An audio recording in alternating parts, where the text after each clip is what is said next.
Welcome back to another wee episode. I know that these episodes have been a wee bit sporadic, but that's the joy, I think, actually. It's given me joy and taking away the pressure to know that I can do them whenever I feel drawn to someone or someone feels drawn to me and we find a time to sit down and share. And so this was such a lovely episode. I'm never not going to say that because I feel when I feel it's really important to share it. Craig is such a joy to speak to, and we spoke about so many different things in this episode. And I think lots of offshoots to this subject. So I find that there's so much to discuss, and yeah, I think you're really, really going to enjoy it. I don't think you need to be specifically interested in the topic of eating disorders to really get so much from this episode, even though if you are, you'll get lots of benefit from it too. Um, yeah, I'm going to leave it short because there's lots to listen to here. Thank you for listening, and I hope you're doing good wherever you are. So thank you again for saying that you want to come on the podcast. Um, we're going to kind of begin with a wee bit of an introduction and a background to you, Craig, and your work. So, yeah, do you want to share a wee bit about your journey into therapy and the type of therapy you provide? Absolutely. Thank you for having me. I really do appreciate it. So yeah, I'm Craig. I'm a counselor and psychotherapist. I trained back in 2012. And prior to that, I'd been working in the NHS as a health improvement specialist. So helping people with doing more exercise, healthy eating, smoking cessation. And a friend of mine had just mentioned to me he'd been doing a level 2 counselling course and said, Craig, I think you'd love this. You're into self-development. You've got to do this. And it's funny now when I go back and look at my school report, sorry, my yearbook when I was 16, as future career on there, I had counsellor. And I don't remember wanting to be a counsellor as a teenager, but apparently I did.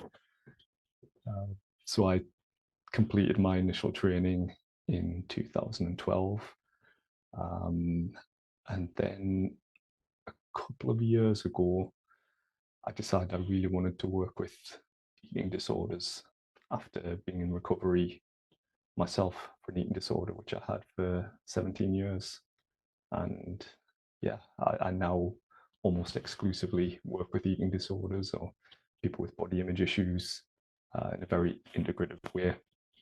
So my initial training was person-centered and CBT, but I've gone on to do further training in acceptance and commitment therapy, logotherapy and existential analysis, and then I draw upon the things that are helpful within the eating disorder field, such as positive psychology, DBT. So a very integrative approach. And when you were thinking about specializing, did you have any concerns or kind of apprehension going into specifically focusing on that with your own experience, but also, I guess, just zoning into one? I didn't really have any concerns about just focusing on one main type of issue because I knew there was such a diversity of experiences within eating disorders and body image issues. Partly from my own experience, I mean, at some point through my own 17 years of having an eating disorder, I probably could have been diagnosed with almost every single eating disorder category.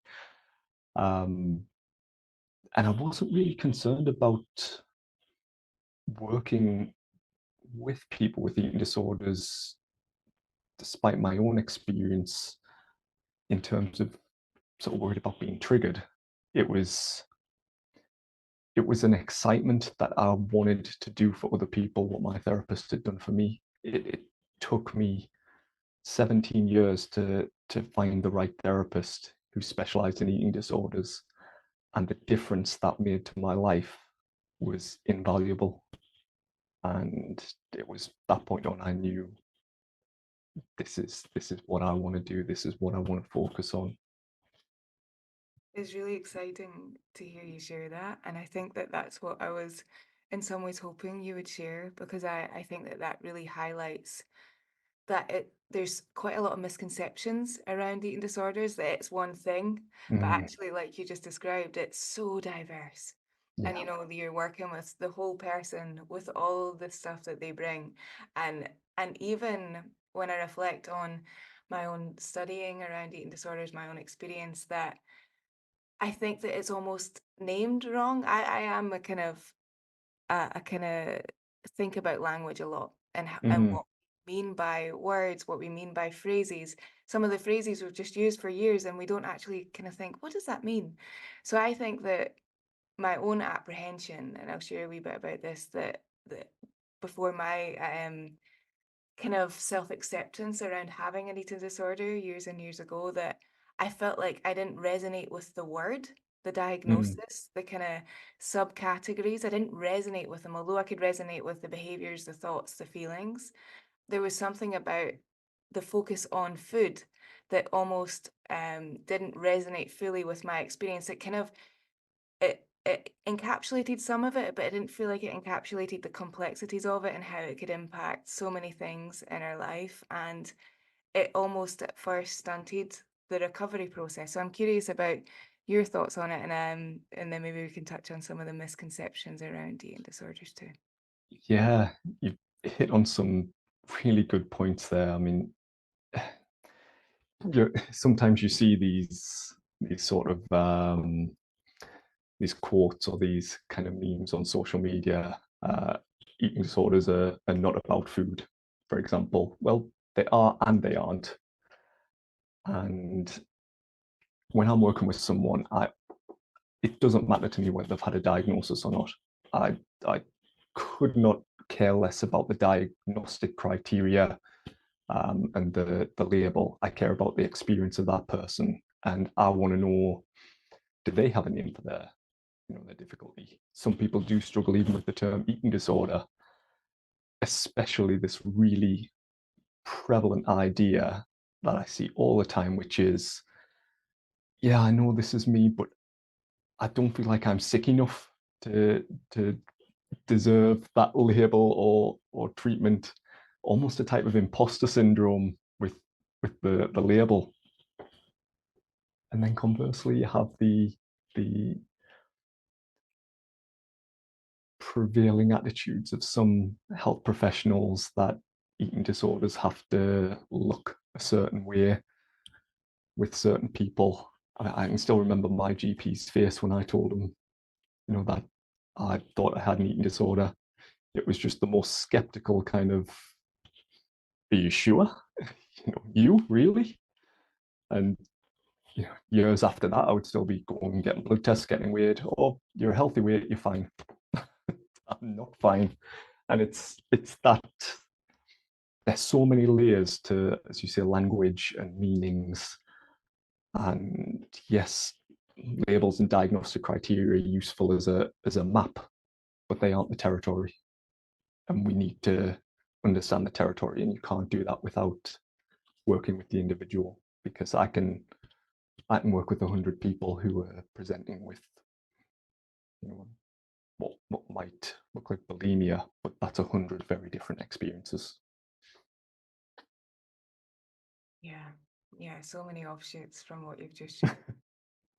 And I really love that way that you described it's the context and the journey Yeah. and experience, and not having to, what a soothing thing for someone to come to work with you and not have to justify, or yeah, just kind of get past that sense of, am I worthy of a diagnosis, which is so Mm, sad to hear, or am I as severe as, and it takes the focus off of our own experience.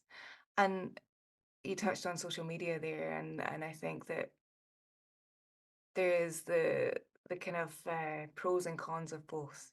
I think mm, that when I was preparing for our work together, I was doing, or our podcast together, I was doing some reflections and thinking about what my thoughts are on all of the things that we're going to discuss. And I think one of them was kind of social media and how it's brought so much insight and wisdom and experience and reassurance. and at the same time overwhelm, and confusion and uncertainty and confirmation that kind of can create more of the behaviors and the thought patterns, and finding that balance for ourselves individually with whatever that is, with our kind of relationship with food. No matter the relationship with food that you have, it can be kind of complex and very complex, but made more complicated online with all the kind of Yeah. mixed messages. And I was reflecting on my own relationship with food and how that changed in the podcasting space. It was maybe about 12, 13 years ago when I first started listening to podcasts. Mm. And at a time when I was, still am, but not to the same extent, running a lot and listening to wonderful podcasts. But it was when I first was introduced to biohacking, veganism, all the things that would enhance my performance, not knowing at the time that a lot of the studies were done on men, which is a whole other subject that's really important to take into consideration in these conversations around hormones and food. But it was such an exciting time because I was like, I've got access to so much information, exciting role models and people to look up to. But it kind of, in my own way of being, I get really all in on things, and I began to listen to all of the podcasts about endurance running and food, and it became a thing of just constantly listening and reading about that subject. And so I'm sharing that to share that the introduction of it was really beneficial for me, and it was really exciting to be exposed to all of this nutritional science and information and research, but it quickly became something else. And so I'm curious about, yeah, I know that that's a lot to share in one go, but is there anything that's coming up for you from that? So much, so much. It really reflects the difficulties I have with social media because there's so many useful avenues you can go down with social media. There's so much you can get from it, but at the end of the day, you are subject to the algorithm. And as an example, working in the eating disorder arena, I follow a lot of eating disorder professionals who I engage with.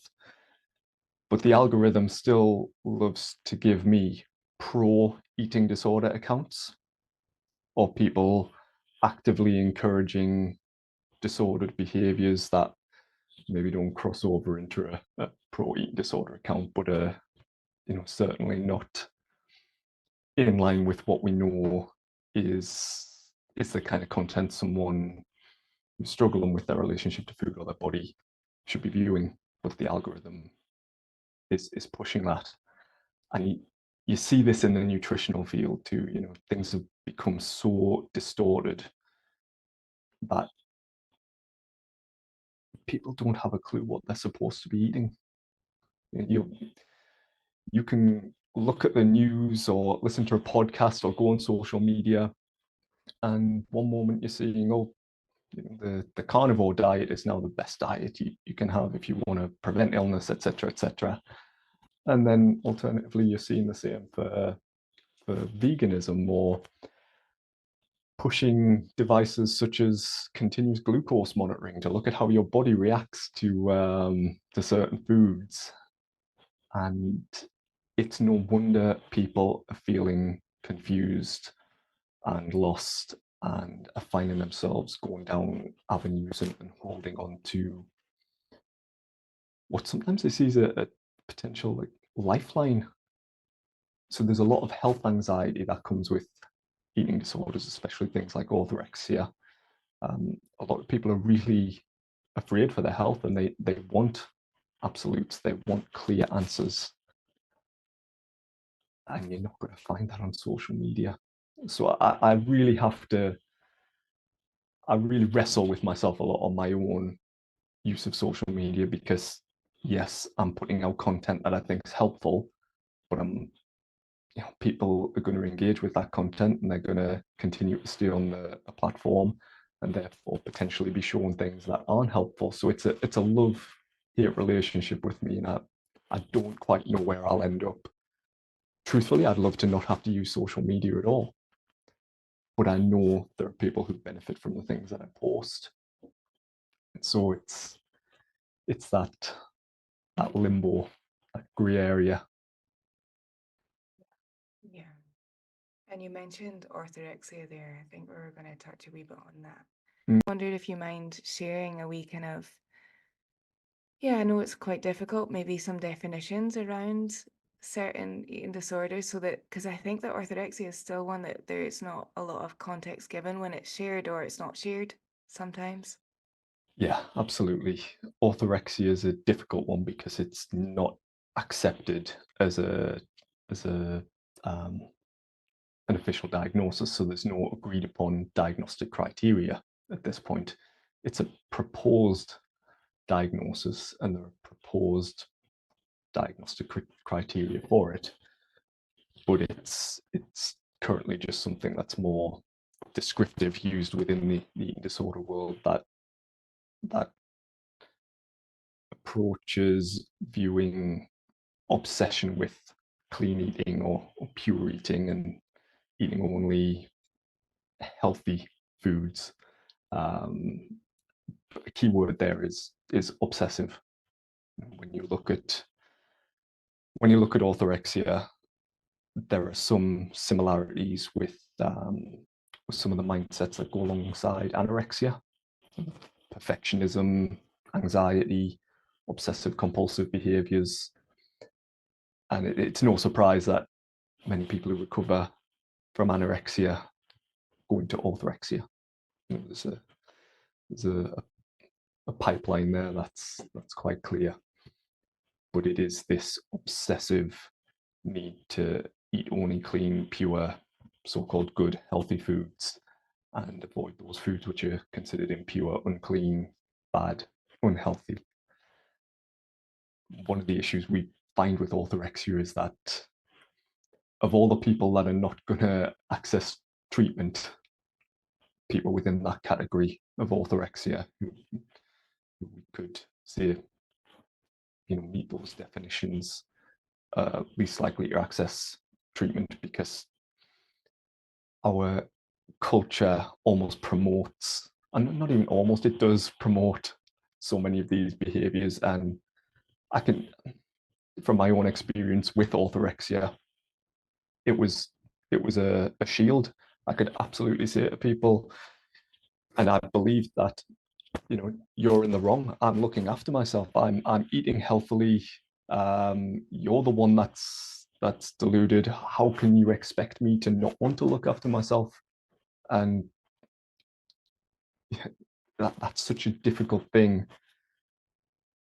to to argue with when you're not willing as a person to acknowledge the impact it's having on your own life, because the outcome seems worth it.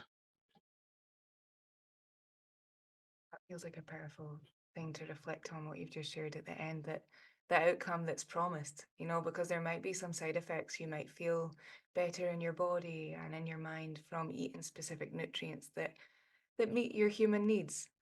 But at the same time, the other outcomes of clearing out your social diary or not enjoying social events with friends to eat foods that you might not categorize in the way that you've either created in your mind as a set guidelines or you've absorbed, or a mixture of both. Because as you were describing that, I was thinking, would this have existed before the access of information? Because I know Mm, the planting of seeds for me was definitely nutrition and running and veganism, and like you described, it justified yeah, my way of being. I can use it as a kind of shield. That's a beautiful way to describe it, to say this is why I'm doing this, because it helps my running performance, or it makes me feel better, or the real truth of the connection with veganism. And so it was a very complex process. But yeah, I think that as I was hearing you describe that, I was thinking, would it have existed? It mm, probably would have, because the diet culture has existed in magazines and for years and years, right? And people were experimenting in one studies of like, well, how does this change my body and how I feel? But there's definitely an over focus on it, and a kind of the rules that were created, rules and restriction and kind Yeah. of this kind of yeah rigidity that can happen. And I guess that's what you said earlier about obsession and these kind of characteristics, because we mentioned just before we started the complexities and Mm, blurred lines and how it makes it really difficult to identify. And then when we do identify, what is the benefit and harm, because sometimes an identifying process can allow us to move through something, but mm. sometimes it can keep us kind of in it. And so finding that balance for you as an individual is really important. And it sounds like you approach your work in a really individualistic way. Yeah. Yeah, yeah, absolutely. Because it's you've got to with eating disorders, just like you would with any mental health issue. It comes back to the sort of basics of therapy, which is if you can't establish a rapport and a good therapeutic relationship with someone, it doesn't matter how much knowledge you've got, how good your training is, what how evidence-based your skills are, it's not going to make a difference. And with something like eating disorders, you're sitting with a person in front of you who knows that they are ill, but at the same time, there's that cognitive dissonance because they fully believe what the eating disorder is telling them. There's payoffs. There's so many payoffs to having an eating disorder in terms of not having to feel difficult emotions. And orthorexia is absolutely no different. Becomes a shield to protect yourself from other people's criticisms. But like any eating disorder, it's a weapon that you use to essentially destroy yourself, because eating disorders are diseases of the soul. They're not just a food related issue. It affects every part of your life. And you can't come into working with someone with an eating disorder without appreciating that. So, oh, it's really hard to hear because I'm thinking about the people that experience that. And it's different when I'm working with someone and when I'm talking about the subject, because I'm really Yeah. with the individual and their experience. But see, when we're chatting about this, I'm thinking about everyone that's affected by that. And Yeah. it's a very sad thing because, like you described, it is a kind of locked in sometimes in this space in your mind and this kind of sense of wrestling with part of you that knows you want to be well, and there's sometimes a glimmer of hope, especially if they're with you in the therapy space, Yeah. but then there's this part of you that wants to kind of keep in this kind of Mm. cycle, and you almost described it as a separate entity. And that takes us on to a wee question that I wanted to ask you Mm. around some of the lies that eating disorders tell us. I know that that's a big spectrum, and maybe different eating disorders have different characteristics in their voices or their identity, but maybe that looks different for each person who that is. Yeah. And it whilst it does look different for each person, there's, as far as the lies an eating disorder tells, there's a couple of overarching themes which I see with pretty much every individual. Uh, the first one would be, I'm not good enough. That feeling of just not being good enough, and not just in terms of the way your body looks, or your behavior with food. That manifests in every domain of life. And that is a key part of the eating disorder mindset, regardless of what other symptoms are present. But there's also this really, really pernicious lie that you'll be happy when you look like this. That if you keep engaging in these behaviors and working towards this particular body, so if it's anorexia, for example, there may be a particular goal weight that someone has, sometimes call it a magic weight, a very specific number that someone's got in mind. The truth is, they reach that number and that's still not good enough. The eating disorder tells them to do more, and it will keep doing that until, quite honestly, until the person's dead. That is the sad truth, that you can never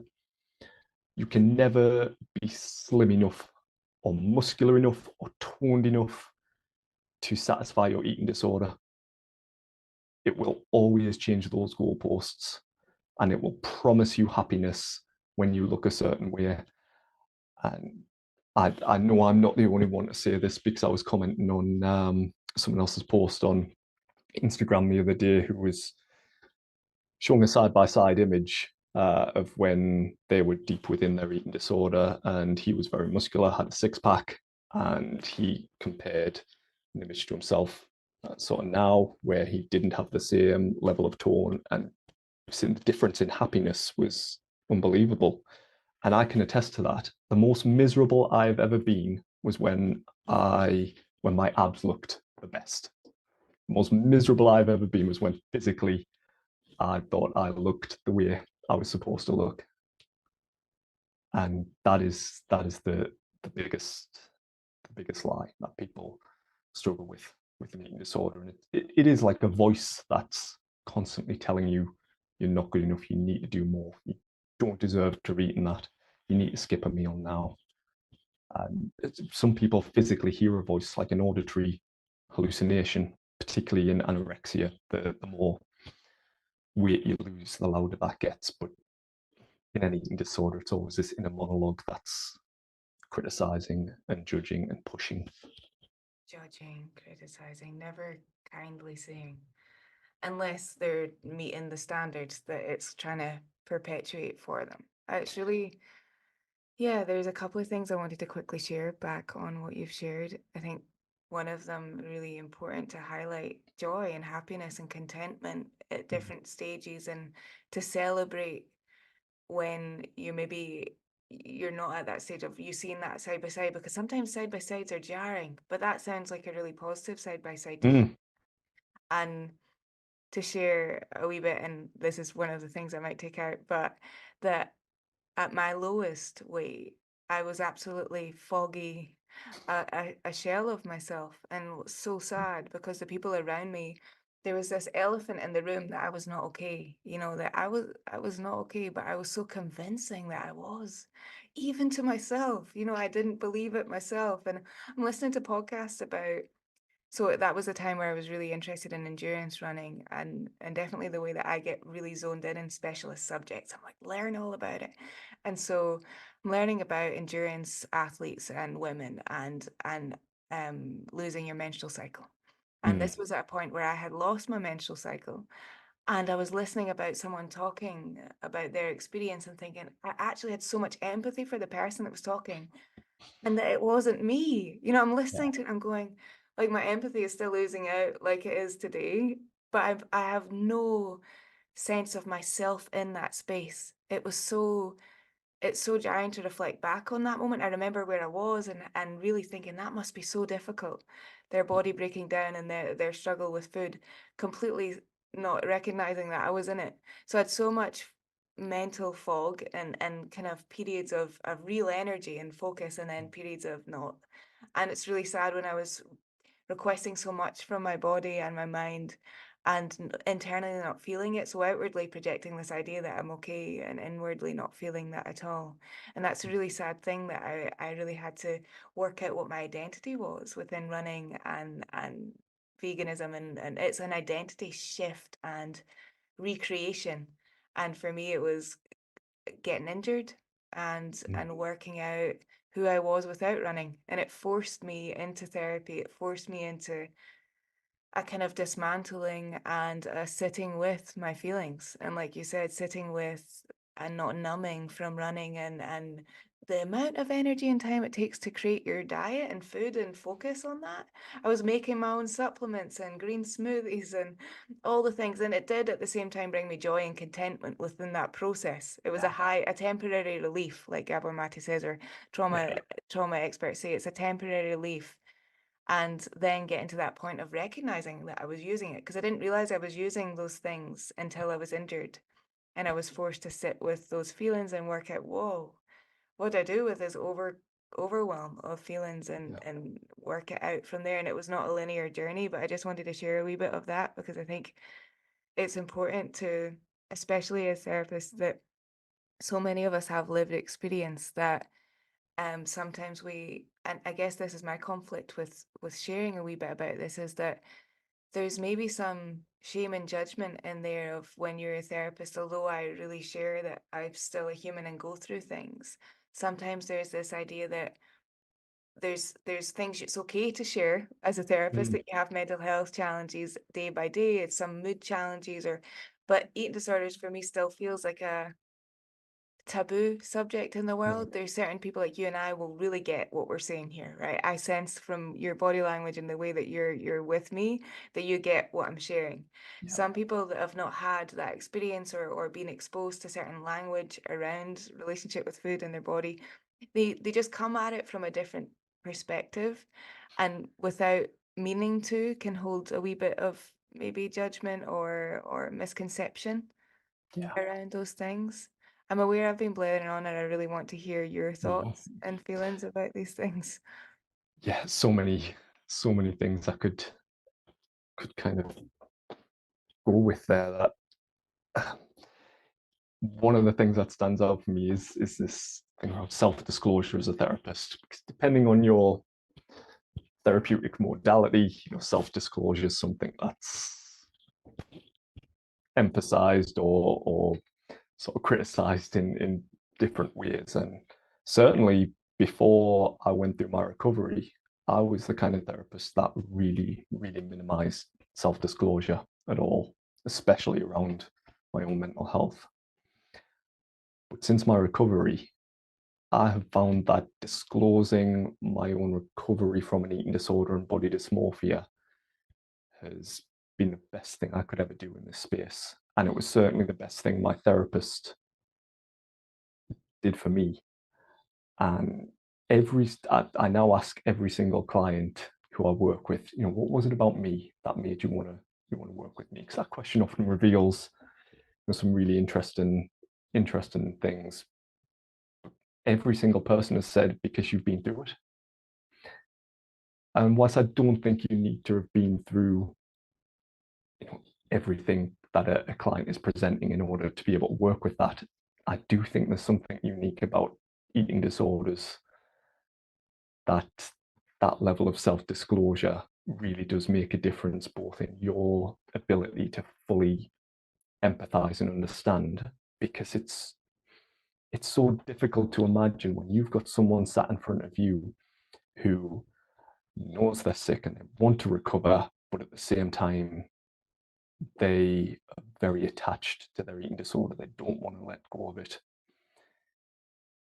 Unless you've been in that place and had that cognitive dissonance and understand how both of those things can coexist on a purely academic and theoretical level, I don't know how someone can truly be with that person. And I'm not saying there aren't people who can. I know some wonderful people who've never had an eating disorder and do work in the field. But I just can't imagine being able to work with people in the way that I am if I hadn't been through it. And that alone is enough to make me, I'm completely immune to any judgment from other therapists about the fact that I've been through this and that I self-disclose because I understand the value of it.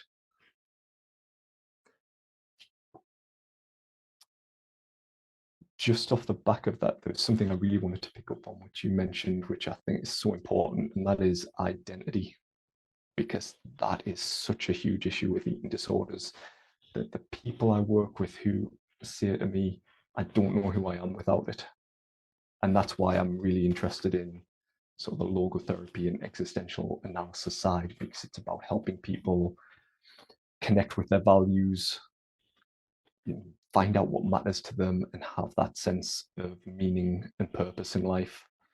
Because an eating disorder does take away from you any sense of who you are, and recovery is, in so many ways, a rebirth and a transformation. I always use the example of Gandalf in Lord of the Rings. Uh, it's he fights the Balrog, which is like this demon on top of a mountain, but he dies while doing that, and then he is reborn as Gandalf the White. Still Gandalf, but he's more powerful, he's more confident, and there is a part of you that does change and is reborn when you overcome an eating disorder. And yes, you're still the same person, but you're also very different. And so that's why eating disorders aren't just about food. You know, it's a whole life transformation. And you really leave space in there for grief and loss and pain. Oh, So much pain that arises. I loved from my introduction to recovery was the addiction space, mm, meeting friends who were in recovery from alcohol and substances and really going, whoa, I've never looked at eating disorders through the lens of control and trauma and pain. And mm, it was such a gift to be introduced to that world because it really allowed me to reflect on a friend walking up a hill. A lot of my recovery comes from being outdoors, being in nature, being mm, hiking, being on the islands. And I remember us walking up a hill and they said, a lot of people think that alcohol issues stop when you stop drinking. Sobriety is the healing. Actually, it all starts from that. yeah, Then you're kind of forced to sit with the stuff. You're actually forced to be in the space of the pain and recognize why you were choosing whatever the substance was to numb out of that. And gifting yourself the compassion to be like, okay, that's really cool that you were overwhelmed and you reached for that behavior or whatever it was. And that was giving you the relief. But now know that there is pain that will arise and there might be loss and grief and identity struggles and that's okay. And as you were describing the whole process, before we went into that chat, you were sharing about um specifically things that mirror materialism and capitalism in some ways. mm, Like it was the voice that you were describing. I was kind of thinking, mm. when you were saying, you'll be happy when you reach that number, or Yeah, it was like, are they like mirroring capitalism? Like this sense that not in all the ways, but there was something in there of like, we're told in society that once we reach a certain place, everything will be okay, because that's a hope that we have of like the pain will ease or the confusion will ease or the kind of daily stuff that we deal with will ease. And I think that there is something in there of that journey of with that voice of like this is your solution and it will ease. And there's a real sadness how that mirrors the kind of structures we live in. very much so. It's the happiness trap that Russ Harris talks about, and this is why I, I I don't focus on people becoming happy. I focus on them having meaning, because when you've got meaning and purpose and you're clear on your values, you can handle all of the issues life's going to throw your way. You can weather those storms because there's no escaping the fact that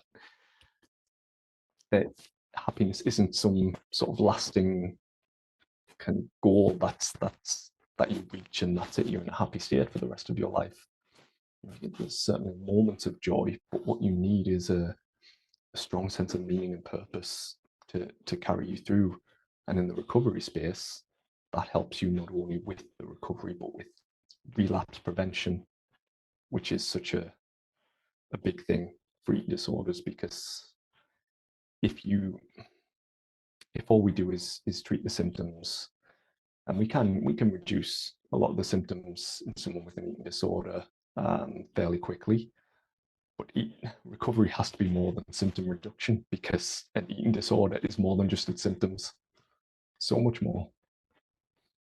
I'm more than happy to take this out if it's a wee bit controversial. Ooh. Comfortable with it. But you mentioned working in the NHS, and Mm, I've had experience working in the NHS in collaboration with young people. Um, I was reflecting on the whole system and mm, my experience of it, working with people that are in eating disorder recovery, working with their families, working with individuals, um, and the challenges that come with that mm, on the seeing others through the recovery process in the NHS has shifted and changed. Each individual has a different experience based on who they see, So there's a culture in a system, and then there's also individual people that you're involved in that system that'll impact your recovery, treatment, and Mm. experience. So in a roundabout way, I was wondering how you feel if we look at the sense of what you've just described, a symptom reduction Yeah. approach, and we know that more often than not, a sense of control is part of eating disorders, and having like, this is what I need to feel safe. And there's this kind of over focus, that's a judgment, focus on taking away the symptoms, getting to a certain magical number that's it's not their perceived magical number, but it's the system's perceived magical number, and taking away a safety in some ways. Yeah. Um, some of the outcomes of that can be quite damaging. I know I'm being quite vague, but yeah, I just wonder your thoughts on the whole. I hope it's getting better. I don't have enough insight to have a lot of judgment on it, but there is some kind of worries I have, I think. Yeah, I think those concerns are very valid.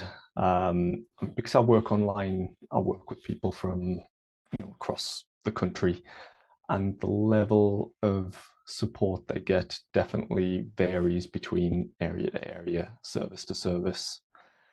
Um, still this term that gets thrown around of weight restoration, as though that is the be all to end all of recovery. Getting someone who's medically underweight, to a so-called healthy weight. Well, yes, that's certainly something we want on that physical level. But if you don't address all of those underlying psychological factors that not only predisposed and precipitated and maintained the eating disorder, that's that's a fertile ground for relapse. And then equally, even now, I still have people come to my clinic who said, I went to my GP, but they said I'm because I'm not underweight, they can't refer me. And yes, we're having to accept the fact that only so much money is invested in services, and that does vary greatly from area to area. But the disparity between the kind of service you can access and what criteria you have to meet in order to access it and what options you're given for treatment are there there isn't consistency at all, and there's still a long way to go because there's so much we still don't understand about eating disorders. Anorexia, especially the evidence base for what works for anorexia treatment isn't solid.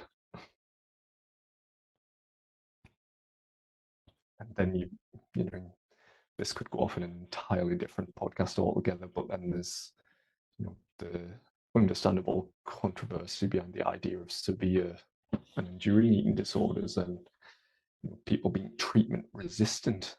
Of course, an eating disorder is treatment resistant. That's the nature of an eating disorder, that it's got those features. And yeah, it's not an issue that is going to be solved anytime soon, which is sad to say, but I don't see it getting any better in the near future. Mm, yeah, very sad. Because I really hear in what you're describing in that, even that language, treatment resistant. For me, it was that sense exactly of what's embedded and baked into the culture of and the language around eating disorders. It just felt so jarring. I read a couple of years ago, and I'm remembering the name of it, something to do with the butterfly. I definitely have it. It's the opposite of butterfly hunting. Oh, I've got that book. Yeah, Anna Ivana Lynch. Lynch from Yeah. Harry Potter. Yeah, yeah, Yeah, and it's a very honest and sometimes brutal portrayal of eating disorder recovery.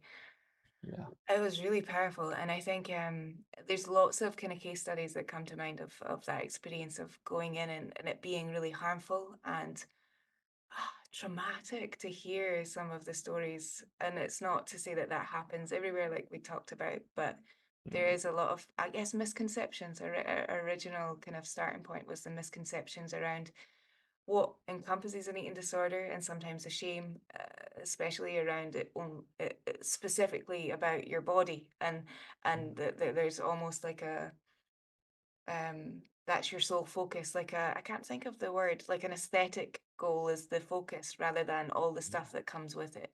So other people kind of imagine that, and then alongside it in the recovery space, this, well, if we can restore your weight then everything's okay, right?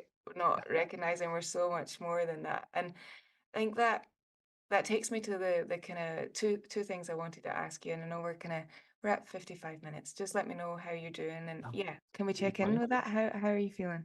Absolutely fine. Yeah. Yeah. Yeah. Okay.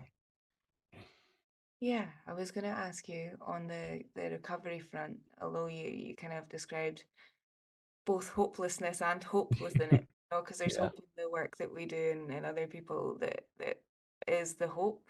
There's so much of that, but there is a kind of bleakness in the kind of Mm, more medical. Yeah, it's complicated. But I yeah. was going to ask what you thought, kind of, if you could imagine a world where recovery and that there was things in place for eating disorder recovery that was at its, maybe you're already feeling like you're in a space where you're doing that. Is there anything that you could describe of like that would be such a lovely thing to know that there's certain people involved in the recovery journey, there's certain messages involved in the recovery journey. You mentioned meaning and purpose. Is there anything else Mm, you would kind of add to that soup of recovery or framework? mm. I think, and this again could just go off into other issues, but one of the one of the things I imagine would be amazingly helpful is a focus in schools, because that's where, you know, teenage years are where a lot of these things do start to develop. Although we know there's predisposing factors that include genetics, there are things that happen in childhood that can predispose someone, make them higher risk of developing an eating disorder. I would love to see a bigger focus in schools on teaching children how to handle their emotions, and not just children where there's been identified behavioral difficulties. All children need to learn how to handle difficult emotions, and that in itself, I think, would make a huge difference, because that is what an eating disorder feeds off. The An eating disorder comes about as a protective mechanism, but it thrives on someone not being able to sit with what they're feeling and feel their feelings. And so yes, a focus on meaning and purpose and anything like that would make such a huge difference. But I think just teaching children to be able to recognize what they're feeling, tune into it, and how to actually manage that without trying to numb, without trying to distract, that in itself would be transformational. Yeah, creating space for yourself and understanding and regulating and hearing you describe that, and a kind of thing that popped up was, when we explore that, how do we find balance, you know, of working out in this world, the space in between the processing and the sitting and the numbing, and the, because there's natural tendencies within us to numb, you know. And Mm, I see a lot actually recently memes about, if you're scrolling, that is your nervous system soothing itself, and like labeling that as a really negative thing, when actually, okay, my nervous system is needing a bit of soothing and regulating, and I'm using my phone to do so. But working out where the balance is of understanding and being and everything in between that. um I don't know if I'm explaining that in a yeah, full way, but do you understand what I'm sharing there? I do, yeah, and it almost speaks to that issue of pathologizing things that not don't necessarily need pathologizing, but recognizing that, you know, if we use social media, for example, yes, we know the sort of dopamine systems involved with the scrolling, but not everybody who's scrolling is doing it because they're trying to numb or escape something. But how do you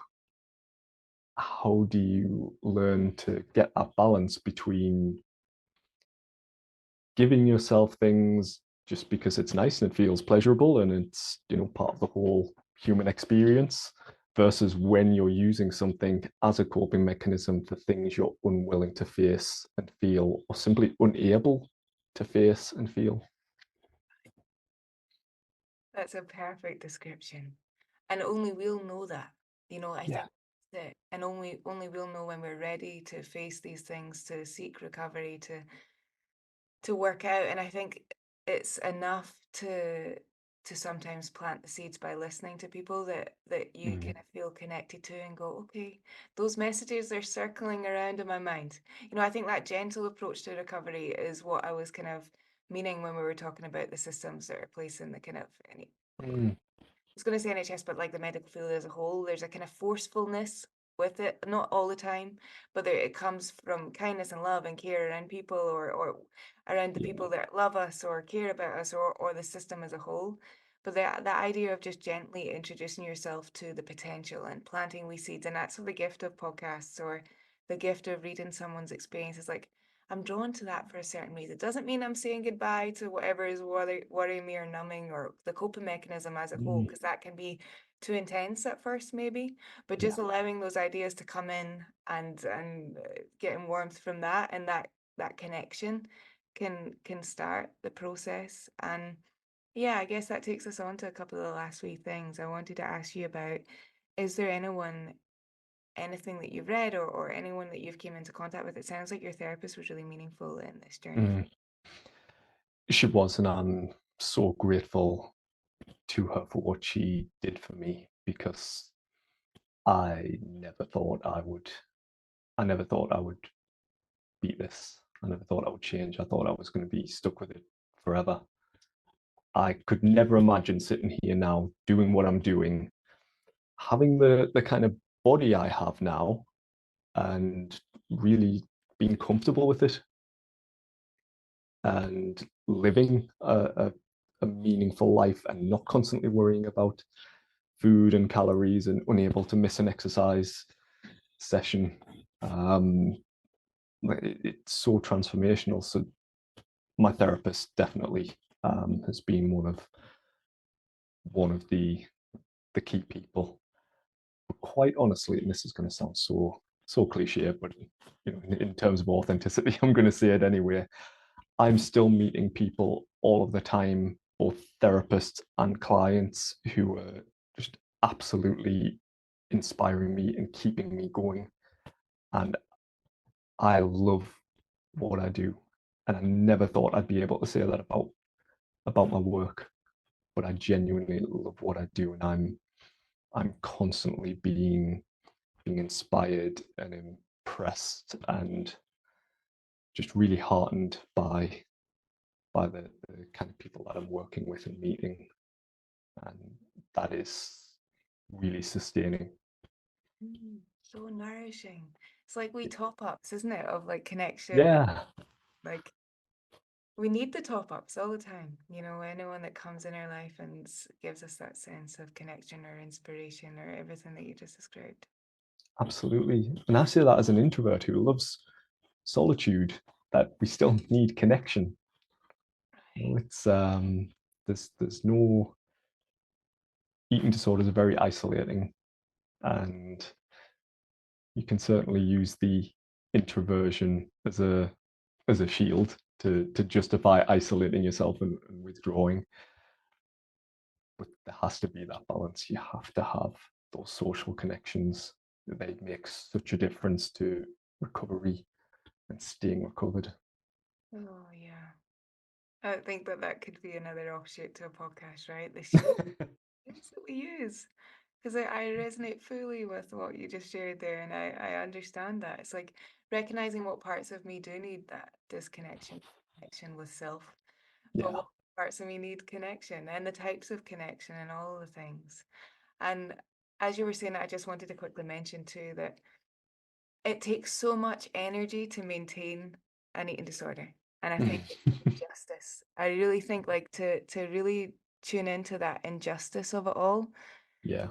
keeps me wanting to share about it actually. And as you've inspired me to share here and maybe keep some of my story in here because I remember it was actually Jamila Jamil on the I Weigh podcast that said that first. And I was like, I was transformed by it because I thought how much energy and focus goes away from what we could be really creating meaning with, Yeah. or searching for what we have internally to find meaning. That whole Yes. journey, and I'm very happy to go into body neutrality. That's one of my favorite topics. do you want to end on body neutrality? Absolutely. Yeah. That's Yeah. it.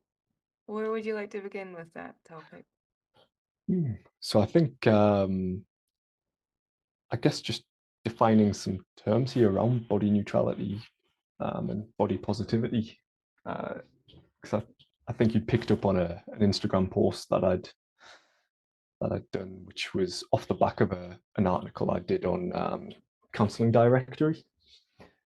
Uh, and this came about through I was seeing a lot of body positivity stuff on social media, but the clients I was working with certainly weren't resonating with body positivity. And in my own recovery, I couldn't either.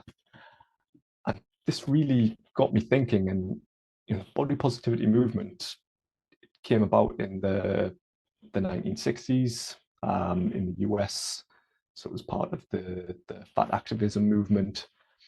And a lot of the ways it's now represented and has changed, the way we see it on social media, feels to me like it's useful in a certain cultural context, in a certain bubble. But I think for a lot of people, it's just unrealistic or doesn't match their personalities.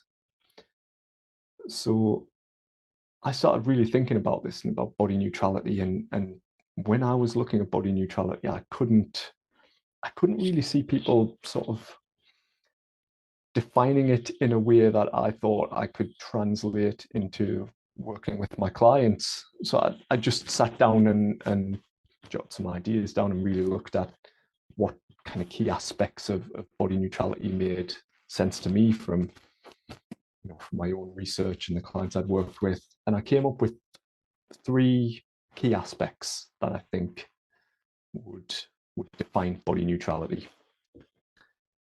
And again, just to contrast this with body positivity, which is very much about learning to love your body regardless of size, shape, weight, perceived defects. For a lot of the manifestations of that you see on social media will be people hugging themselves, doing positive affirmations, which for some people will work really well. But again, for a lot of the people I'm working with, that just isn't something that resonates with them. So I looked at body neutrality and thought, okay, well, the first thing is you need to be focusing on the functions of your body rather than the form. So what does your body allow you to do separate from the way that it looks? And, you know, the kind of examples I was thinking would be like movement, just being able to go for a walk in the woods. And even at the level where if you're working with someone with chronic illness that maybe isn't able to do those things, it's focusing on what are they able to do with their body that allows them to bring or express some kind of joy, even at the basic level of smiling at a loved one and knowing that that is bringing joy to them. It's really getting down to the basics of what does your body allow you to do? What does it allow you to communicate? What sensory experiences does it give you? Whether that's reading a book you love, or watching a TV show, or listening to music, what does it allow you to engage with? Religion, spirituality, politics, hobbies. So it's about the functions of your body rather than the way it looks. And there's so much your body can allow you to do beyond you feeling good because you've got a six pack, or your waist is a certain measurement. But then the second aspect would be acceptance. Part of that is very much took from the Buddhist tradition of accepting that in life, aging, illness, and death are something we cannot escape from. So even if you have the so-called perfect body, as in a body that you idealize and think is perfect because there's no objective standard there, that body is subject to aging. It is subject to illness, injury, and eventually death.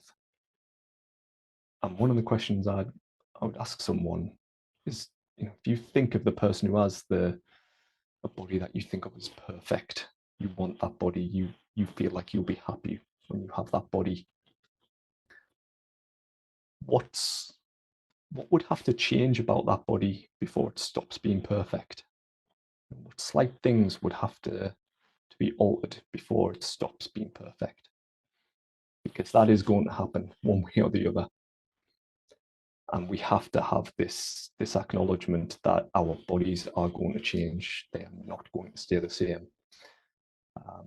And there is nothing we can do. No amount of biohacking, for example, which does seem to be doing the rounds on social media again. No amount of trying to exert control over what you're eating or avoiding or how much movement you're doing is going to prevent you from facing those realities. Which brings me to the final aspect for body neutrality, which is self-transcendence, which sounds quite ethereal, but at a practical level, it is that focus on things outside of yourself, that sense of meaning and purpose. And I always go to Viktor Frankl, who wrote Man's Search for Meaning. He was a Holocaust survivor, and most of his family were killed during the Holocaust. And this wonderful Jewish man found meaning and purpose every day, despite suffering the worst circumstances in Auschwitz. And he came up with 3 ways we can look at self-transcendence and finding meaning and purpose. And they were creativity, so what you give to the world through your talents, your hobbies, work, charity, experiences, which is what you get from the world. So that goes back to some of the other things we were talking about, the experiences of engaging with other people, your relationships, religion, politics, hobbies, whatever it is that you're getting from the world. But then attitudes, the attitude you take to the things in life that you cannot change, because it's the attitude that we take that will allow us to weather the storms of life and feel grounded and not be swept away. And all of these things, if we're able to focus on the function of the body, accepting that the body will change, and that self-transcendence, things outside of ourselves, the way your body looks becomes one of the least interesting things about you. Wow, that was beautiful. Thank you so much for sharing that. Thank I you. think I'm gonna take that and start the podcast with that. I feel like that's a really beautiful way to introduce, like, your body is the least interesting thing about you, and I really hear the compassion in the description of that. That's not to say that when you are focused on that, that's not that's important to you at the time, but Yeah. gift to come to the stage of recognizing, and not just recognizing that, because we can recognize that rationally, but actually feeling it is such a Oh different, yeah. like, oh, and just to quickly share, because there's lots of things, but I'll not, because I feel like you covered it all. But one thing, from that sense of your attitudes towards the thing, I heard a podcast, and it's really sad, so I maybe not even mentioned who it was that was talking about it, but it was a researcher, and they were talking to a psychologist, and they were talking about a piece of research that was done on runners, and someone so that you they were doing measurements of all sorts of things in the body, Mm, and they also spoke to the people before and after, and there were some people that really enjoyed running, and there was someone that were just doing it to get it in because they thought it was good for them. yeah. And they did measurements and recognized it's not even important the measurements, but the point is to recognize that actually the person who was going at it for the fun and enjoyment, their physiological markers changed more than the person that was going at it from like a self-punishment, Mm, discipline, negative mindset, just getting it done because they knew it was good for them and they didn't want to do it. Your yeah. physiology actually changes. So that is such a gift to recognize, like, do the exercise that actually you enjoy doing, moving your Yes. body in ways that lightly or vigorously or whatever it is that you feel drawn towards in any way, and it's so important to recognize that relationship. But Mm, we hear that all the time, and I just thought it was really cool to actually show that that is backed up in the research. That there's no point in the things that are like the exercise ideas around discipline and just pushing through. Actually, they're not giving you the effects that you hope they are. We hear that all mm, the time, like stress deletes the good stuff. yeah. It's not in a real, like, of course there's good stress and bad stress and all the things, but recognizing that if there's an abundance of stress when you're trying to push yourself to do that thing, then maybe you don't need to, and that you're so much more than your body. You're so much more, and you forget what someone looks like. I always say this, but you forget about what someone looks like after about 10 minutes of talking to them. You Yeah. know, it's what they're saying and it's the connection you have with them and all the things. That's the important stuff, right? And what a joy. I really hope that you've enjoyed this as much as I have. I feel like it's been I really really have. This has been great. I've really enjoyed it. And again, I very much appreciate the opportunity to come and talk about these things, which mean so much to me and a lot of other people who will no doubt listen to this.